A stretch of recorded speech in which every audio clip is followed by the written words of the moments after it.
দুইটা নিয়মে অ্যাডভার্ব শিখবো। নাম্বার 1, দাগকৃত অংশের পূর্বে যদি ভার্ব থাকে লিখবা দাগকৃত অংশের পূর্বে, দাগকৃত অংশের পূর্বে যদি ভার্ব থাকে, দাগকৃত অংশের পূর্বে যদি ভার্ব থাকে সেটা অ্যাডভার্বিয়াল ফ্রেজ, সেটা অ্যাডভার্বিয়াল ফ্রেজ।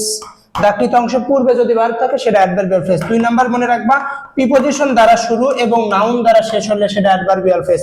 প্রিপজিশন দ্বারা শুরু, আন্ডারলাইন টু অর্থাৎ প্রিপজিশন দ্বারা শুরু, নাউন দ্বারা শেষ, অ্যাডভার্বিয়াল ফ্রেজ। চলো দেখি আমরা एग्जांपल দেখি। এই দিকে একটু লক্ষ্য করো, বলছে এখানে কি বলছে ভাইয়া, বলছে এখানে নিয়মটা কি বলছে। 1 নাম্বার দেখো, এই যে he ran with great speed, underline word, এখানে আন্ডারলাইন ওয়ার্ডের পূর্বে দেখো সাবজেক্টের পর যাই থাকে সেটাই হয় ভার্ব, তাহলে এই রানটা একটা ভার্ব, তাই এটা একটি অ্যাডভার্বিয়াল ফ্রেজ।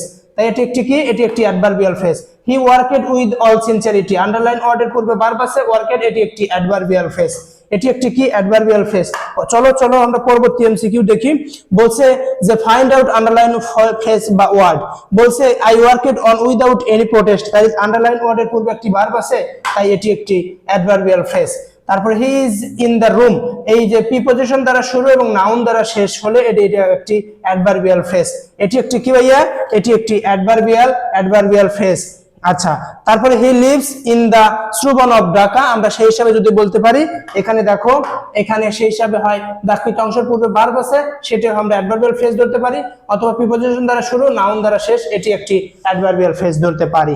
আশা করছি আমাদের এখানে আর কোনো সমস্যা নেই। প্রিপজিশন দ্বারা শুরু এবং নাউন দ্বারা শেষ হলে অ্যাডভার্বিয়াল ফ্রেজ, দাগকৃত অংশের মধ্যে যদি কি থাকে, যদি